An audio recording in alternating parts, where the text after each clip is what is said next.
नमस्कार, के news national के मंच पे आपका स्वागत है। देखते हैं राजस्थान की बड़ी खबरें, एक नजर हेडलाइंस पे। प्रदेश के 6 जिलों में हुए जिला प्रमुख और प्रधान के चुनावों में जनता ने कांग्रेस और बीजेपी को सियासी तौर पर चेतावनी वाले संकेत दिए। राजस्थान के अनुसूचित क्षेत्र में आरक्षण व्यवस्था को विसंगतियों को दूर करने के लिए कांग्रेस और उसका समर्थन करने वाली विचारधारा से जुड़े आदिवासी नेता इकट्ठे हुए। और श्री गंगानगर के बालाजी एस्टेट में रहने वाली कृतिका ने जुबान फिसल जाए ऐसे 2483 शब्द 4.52 मिनट तक बोले और एक नया रिकॉर्ड बनाया है।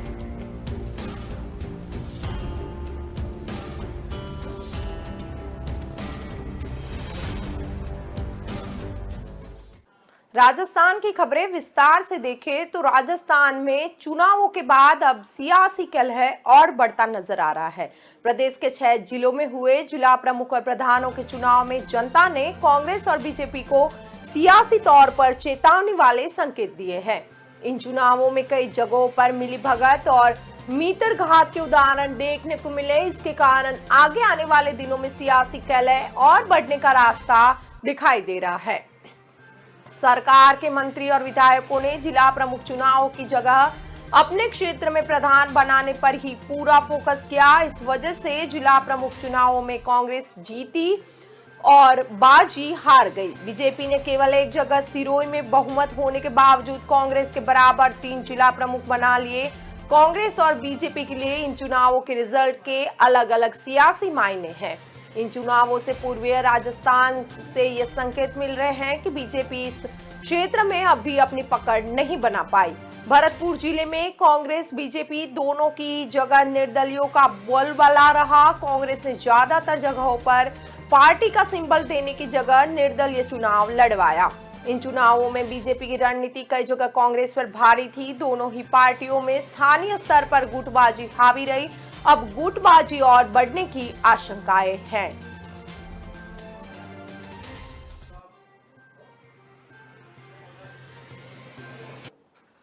राजस्थान के अनुसूचित क्षेत्र में आरक्षण व्यवस्था को विसंगतियों को दूर करने के लिए कांग्रेस और उसका समर्थन करने वाली विचारधारा से जुड़े आदिवासी नेता इकट्ठे हुए। राजनीतिक जीवन में एक दूसरे के घोर विरोधी नेताओं के सुर भी इस बैठक में मिले हैं। बैठक में मेवाड़ के 2 सबसे बड़े आदिवासी नेता CWC सदस्य रघुवीर मीणा और पूर्व मंत्री महेंद्रजीत मालवीय एक साथ नजर आए। दोनों एक दूसरे से गर्मजोशी से बात करते और मुद्दों पर चर्चा करते दिखे। दोनों एक ही पार्टी में होने के बावजूद आंतरिक रूप से एक दूसरे को राजनीतिक उठापटक देते रहे हैं।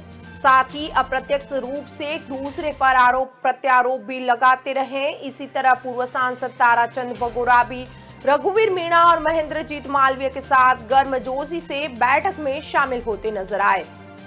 2018 विधानसभा चुनाव के बाद यह पहला मौका था जब सभी आदिवासी नेता एक मंच पर नजर आए।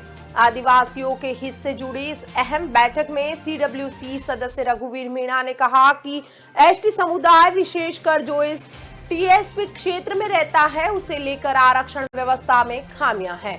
इन्हें दूर किया जाना चाहिए, इसकी मांग सरकार से करेंगे।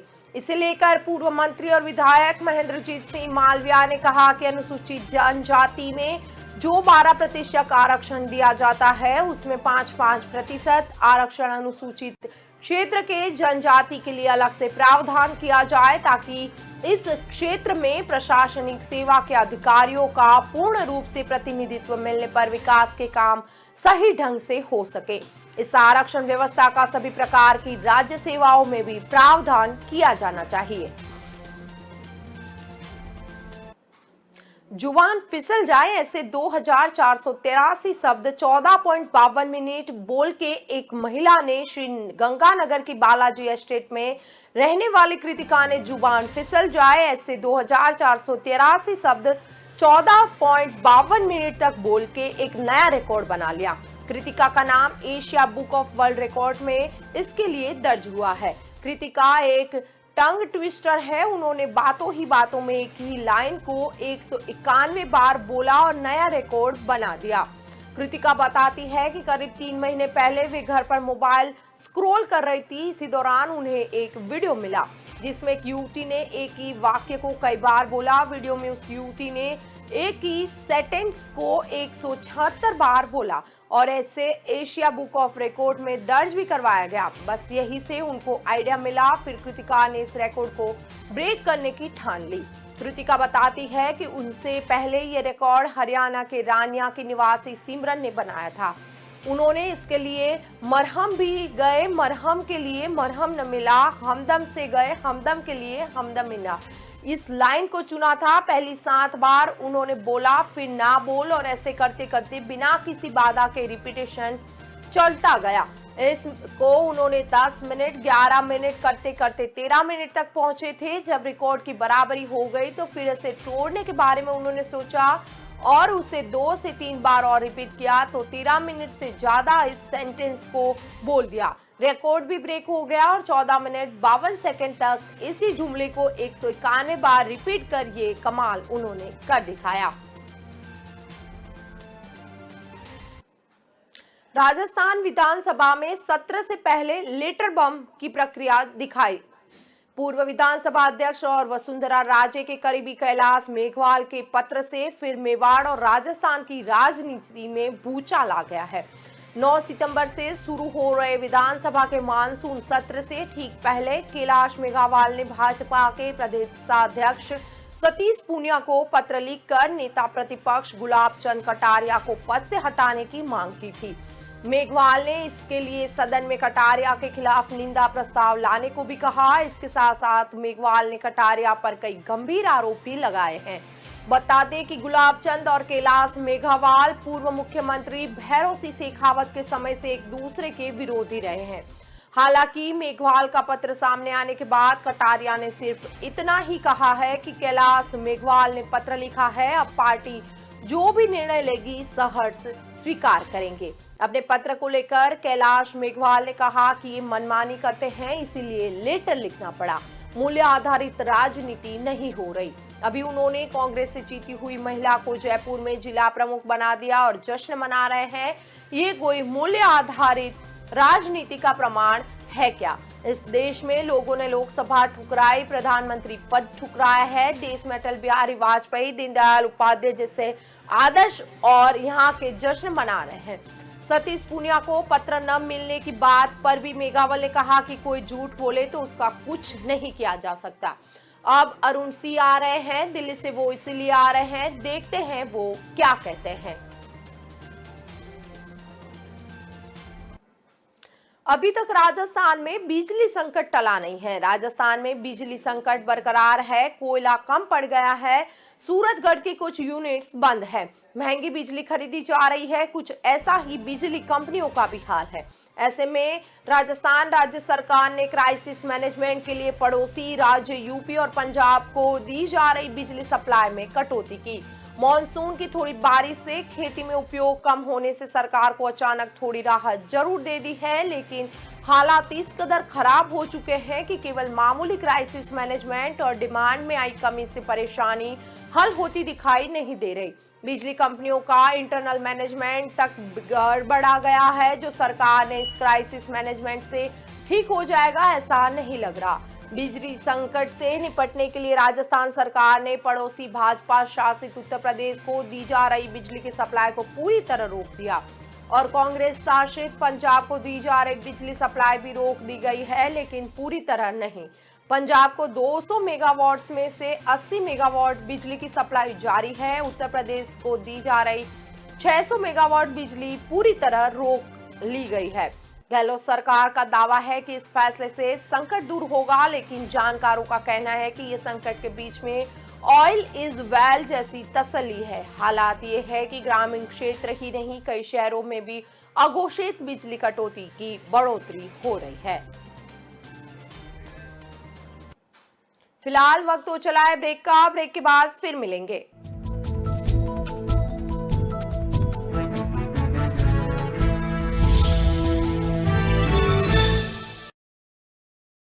न ऐश का न द्वेष का, यह दंगल है देश का। सुलगती समस्याओं के जुलसते सवालों का होगा दंगल देश का। प्रशासन के प्रश्नों को लेकर होगा दंगल देश का। शिक्षा, स्वास्थ्य, समाज, कानून और व्यवस्था के आज क्या है हालात। सोमवार से शुक्रवार रोज रात 8 बजे जलपा क्षत्रिय के साथ दंगल देश का।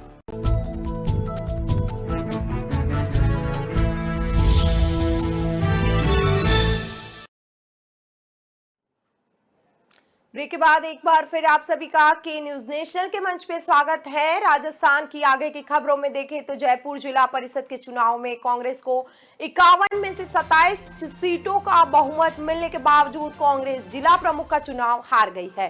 कांग्रेस से जीतकर भाजपा में गई रमा देवी एक वोट से जीतकर 10वीं जयपुर जिला प्रमुख बन गई। उन्होंने कांग्रेस की सरोज देवी शर्मा को 1 वोट के अंतर से हराया। रमा देवी को 26 वोट मिले जबकि सरोज को 25 वोट मिले। चुनावों में कांग्रेस को 27 और भाजपा को 24 सीटें मिली थी। भाजपा ने कांग्रेस के 2 सदस्यों को तोड़ एक को जिला प्रमुख के पद पर खड़ा कर कांग्रेस के हाथ आई जीत को छीन लिया। वोटिंग शुरू होने के कुछ समय पहले कांग्रेस के सदस्यों को मंत्री महेश जोशी और कांग्रेस नेता मुमताज मसीह व गोविंद राम लेकर पहुंचे थे, जबकि भाजपा सदस्यों को लेकर राजेंद्र सिंह राठौड़ पहुंचे थे। सबसे पहले कांग्रेस के सदस्यों ने वोट डाले, उनके बाद भाजपा सदस्यों ने वोट डाले। इसी दौरान कांग्रेस व भाजपा समर्थकों ने जिला परिषद के अंदर व बाहर जोरदार हंगामा किया। पुलिस को भी लाठी चार्ज कर भीड़ को खदेड़ना पड़ा था। अब लंबित मामलों में न्याय तुरंत मिलेगा। अदालत में लंबित मुकदमों के शीघ्र निस्तारण के लिए राष्ट्रीय लोक अदालत का आयोजन 11 सितंबर को होगा, जिसमें वैवाहिक, पारिवारिक विवाद, मोटर वाहन दुर्घटना क्लेम, सभी दीवानी मामले, श्रम एवं औद्योगिक विवाद, पेंशन मामले, वसूली, सभी राजीनामा योग्य फौजदारी मामले और विवाद पूर्व प्रकरण निस्तारित किए जाएंगे। लोक अदालत में निस्तारण के लिए अब तक 12,000 से ज्यादा प्रकरणों का पंजीकरण किया जा चुका है। जिला विविध सेवा प्राधिकरण के सचिव रामपाल जाट के अनुसार जिला विविध सेवा प्राधिकरण अजमेर द्वारा न्यायालयों में लंबित प्रकरण एवं विवाद पूर्व प्रकरणों के शीघ्र निस्तारण के लिए राजस्थान राज्य विधिक सेवा प्राधिकरण द्वारा 11 सितंबर को लोक अदालत का आयोजन करेगा। यदि किसी व्यक्ति का कोई प्रकरण न्यायालय में लंबित है अथवा प्रकरण दायर करने की सोच रहे हैं तो प्री लिटिगेशन केस के रूप में तत्काल दायर कर इसका लाभ उठाया जा सकता है। सभी न्यायालय, सिविल, आपराधिक, पारिवारिक, एमएटीएस और उच्च न्यायालयों में लोक अदालत का आयोजन किया जाएगा। वैवाहिक, पारिवारिक विवाद, मोटर वाहन दुर्घटना क्लेम प्रकरण, सभी विवादों में प्रकरणों का निपटारा लोक अदालत में करवाया जा सकता है।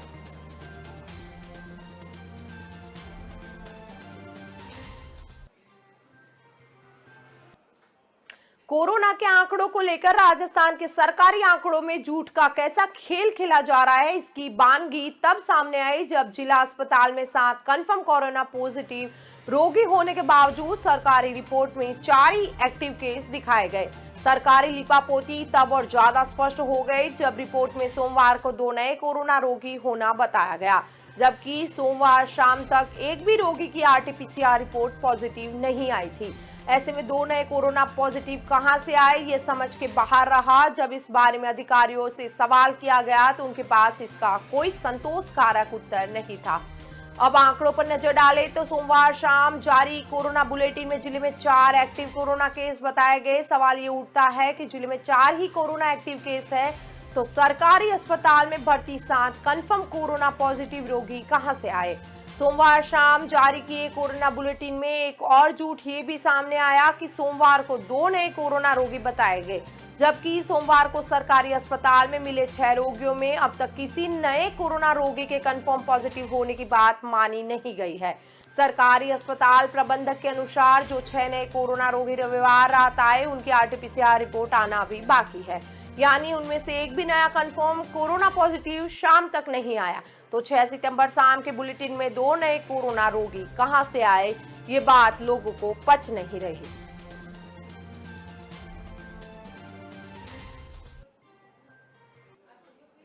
सीएम गहलोत का बीजेपी पर एक खुला आरोप सामने आया। मुख्यमंत्री अशोक गहलोत ने बीजेपी पर गंभीर आरोप लगाए। गहलोत ने कहा कि बीजेपी कल तक सरकार पर सत्ता का दुरुपयोग करने के आरोप लगा रही थी, लेकिन बीजेपी ने जयपुर जिला परिषद में हॉर्स ट्रेडिंग का सहारा लेकर अपना जिला प्रमुख बनाया। अगर कांग्रेस सरकार पिछली बीजेपी सरकार की तरह सत्ता का दुरुपयोग करती तो ऐसा संभव ही नहीं होता।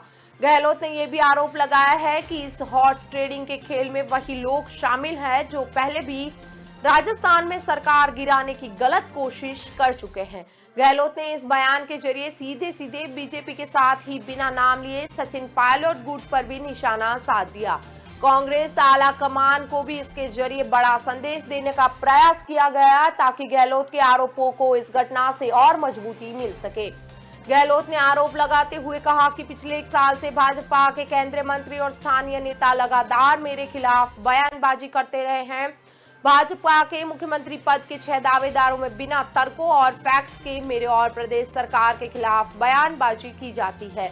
मैंने कभी इनका जवाब नहीं दिया, लेकिन राजस्थान के 6 जिलों में हुए पंचायती राज चुनाव में जनता ने मुंह तोड़ जवाब देकर उनका मुंह बंद कर दिया। मुख्यमंत्री ने कहा कि भाजपा के अहंकार और गलत प्रचार के खिलाफ जनता ने पंचायती राज चुनाव में मुंह तोड़ जवाब दिया है।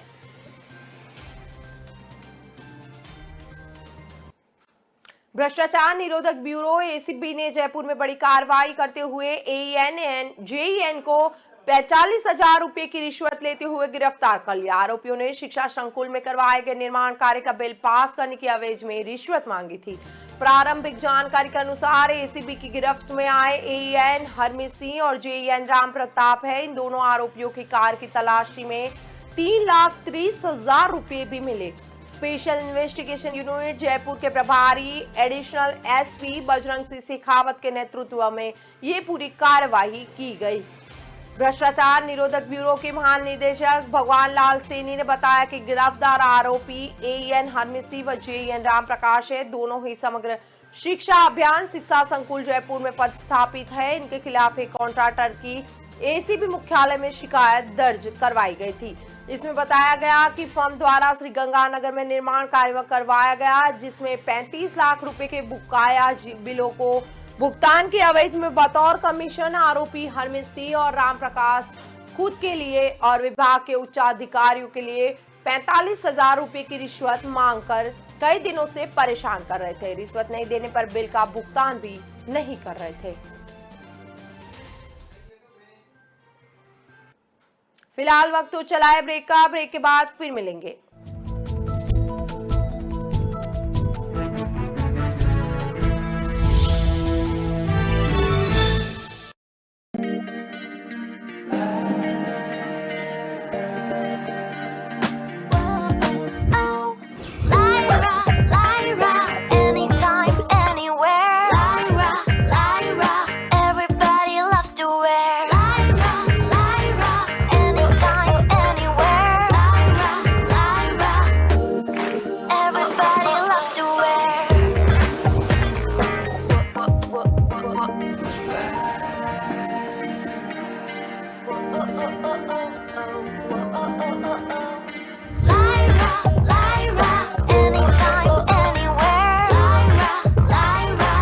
My life, my Lyra.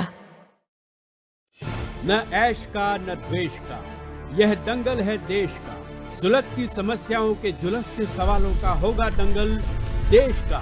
प्रशासन के प्रश्नों को लेकर होगा दंगल देश का। शिक्षा, स्वास्थ्य, समाज, कानून और व्यवस्था के आज क्या है हालात। सोमवार से शुक्रवार रोज रात 8 बजे जलपा क्षत्रिय के साथ दंगल देश का।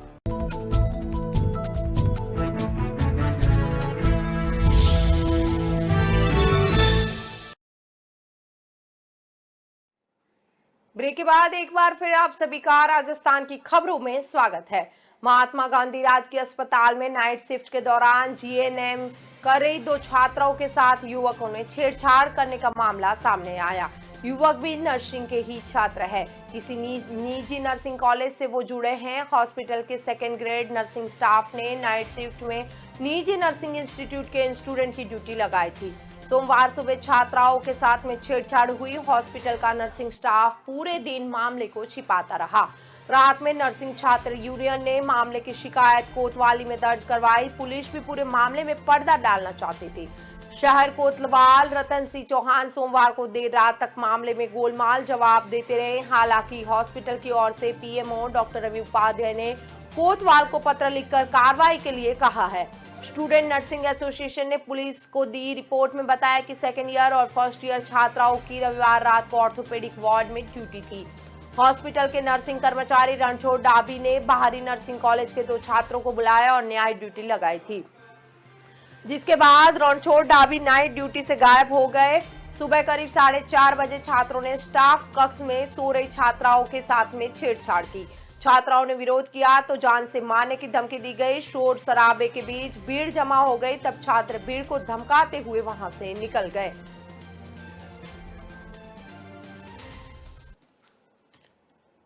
उनका आपत्तिजनक वीडियो भी सामने आया है।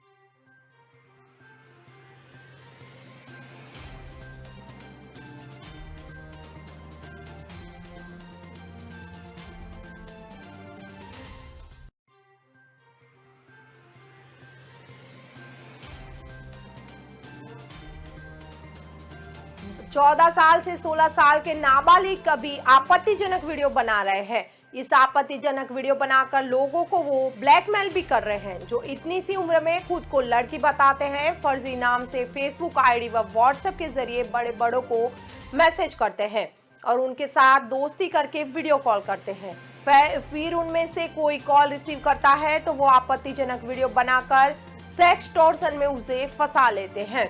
वीडियो को वायरल करने के नाम पर मोटी रकम को ऐंठ लेते हैं। सोमवार को ऐसा ही मामला अलवर में देखने को मिला। एक गैंग को पुलिस ने पकड़ा है। अलवर पुलिस ने पिछले करीब 1 साल में 14 से 16 साल की उम्र के 13 नाबालिगों को अलवर, दौसा व भरतपुर से पकड़ा, जो सेक्स टॉर्शन की गैंग में शामिल थे। पुलिस के अनुसार गैंग के सरगना बच्चों को पैसे का लालच देकर शामिल कर लेते हैं ताकि उनकी मासूम आवाज से दूसरों को आसानी से फंसाया जा सके। पुलिस भी इसे कैंट फिशिंग व सेक्स टॉर्शन ही कहती है। अलवर पुलिस ने पिछले करीब 1 साल में ही ऐसे 60 से 70 गैंग को पकड़ लिया है, जो राजस्थान, तेलंगाना, गुजरात, महाराष्ट्र, यूपी, दुबई, नेपाल व अमेरिका के लोगों को अपना शिकार बना चुके हैं।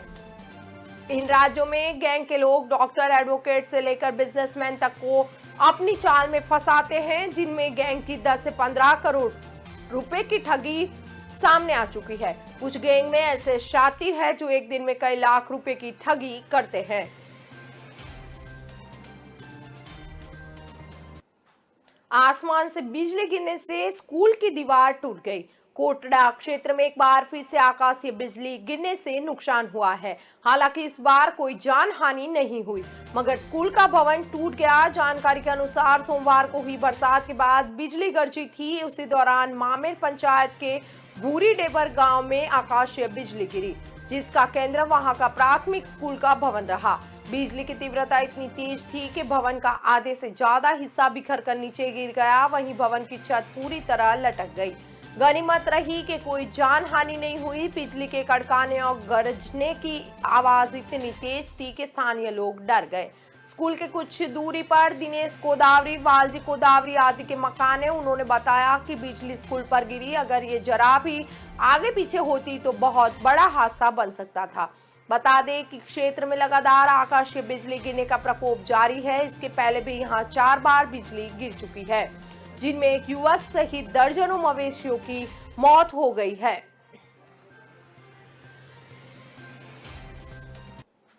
बांसवाड़ा जिले के आनंदपुरी थाना क्षेत्र में 6 साल की बच्ची के साथ दुष्कर्म का मामला सामने आया है। घटना रविवार शाम की है। इसके बाद पूरे दिन पुलिस मामले को छिपाती रही। सोमवार शाम करीब 6:30 बजे बाद पीड़िता का मेडिकल टेस्ट करवाया गया, जिसके बाद रात 10 बजे तक पुलिस पीड़िता और उसके माता पिता को लेकर शहर में उधर उधर भटकती थी। तभी कुछ आदिवासी संगठन के युवाओं ने पुलिस वाहन का पीछा किया। युवाओं ने पीड़िता और उसके माता पिता से मिलने की जीत भी की, लेकिन पुलिस ने जांच प्रक्रिया बताकर उन्हें मिलने से रोक दिया। पुलिस को डर था कि कहीं माहौल बिगड़ न जाए।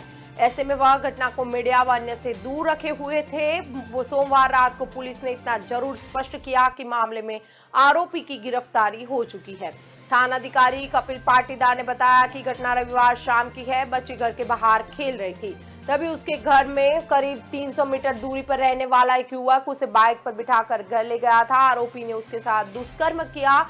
बाद में बच्ची को उसके काकी के वहां पे छोड़ दिया। रोती हुई बच्ची ने उसकी मां को आप बीती सुनाई थी। ये बात परिवार के बड़ों को पता चली। परिवार आरोपी के घर भी गया, लेकिन आरोपी फरार था।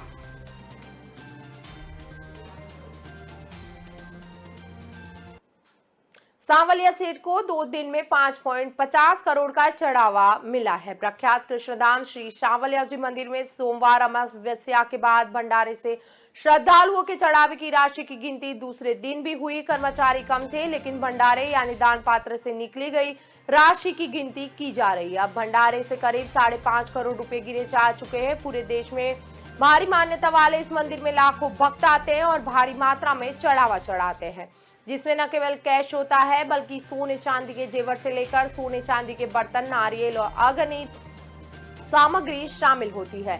मंदिर मंडल के कर्मचारियों का कहना है कि अभी भी गिनती में 2-3 दिन बाकी है। मंदिर के चढ़ावे की गिनती के दूसरे दिन 95,09,500 रुपए की गिनती हुई। इसे मिलाकर अब तक भंडारे से कुल 5,38,57,500 की राशि प्राप्त हो चुकी है। गिनती के कारण सोमवार को मंदिर में श्रद्धालुओं के लिए दर्शन बंद रखे गए। रविवार को चतुर्थी पर राजभोग आरती के बाद भंडारा खोला गया। रविवार को पहले दिन भंडारे से निकाले गए 4,53,48,000 रुपए की गिनती हुई है। शेष राशि और सिक्कों की गिनती अभी चालू है। अब तक की खबरों में बस इतना ही। ज्यादा खबरों के लिए देखते रहें के न्यूज। नमस्कार।